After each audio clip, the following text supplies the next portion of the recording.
The gentleman's time has expired. The gentleman from Texas. It's my pleasure to recognize for 2 minutes the congressman from Texas, Congressman Paul. 2 minutes.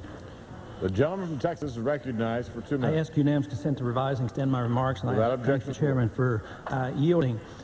I would like to start off by saying that I admire political courage, and I've been fascinated by the members from the other side of the aisle who have been willing, in the light of day and before the American people, to stand up and tell us that they do like it to be easy to raise taxes, and they object to making it more difficult to raise taxes. So I admire them for that. But we must ask, why are taxes high? Taxes are high because government is big.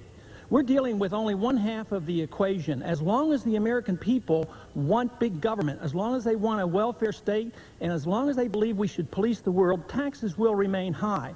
This is a token effort to move in the right direction of limiting taxes. Big government is financed in 3 different ways. First, we borrow money. Borrowing is legal under the Constitution. Although that was debated at the Constitutional Convention and the Jeffersonians lost, someday we should deal with that. We should not be able to borrow to finance big government. Something that we do also here in Washington, which is unconstitutional, is to inflate the currency to pay for debt. Last year, the Federal Reserve bought Treasury debt to the tune of $43 billion. This helps finance big government. This is illegal, unconstitutional, and is damaging to our economy.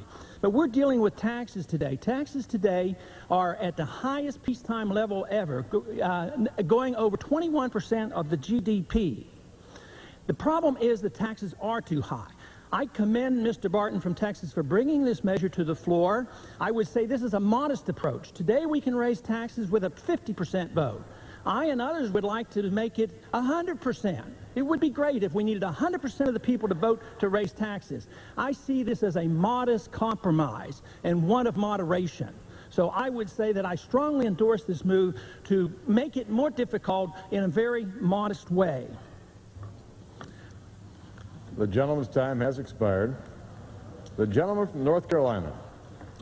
Speaker, I yield myself 1 minute just for the purpose of asking Mr. Paul a question. I take it that he believes the government is too big, and that's a function of both what it takes in and what it goes out, what it spends out. So would it be fair to say that you would support a constitutional amendment requiring a two-thirds vote for expenditures, too? You know, that sounds like a pretty good idea. I thought that might be the case. Yes, I think that... I reserve the balance of my time, Mr. Speaker.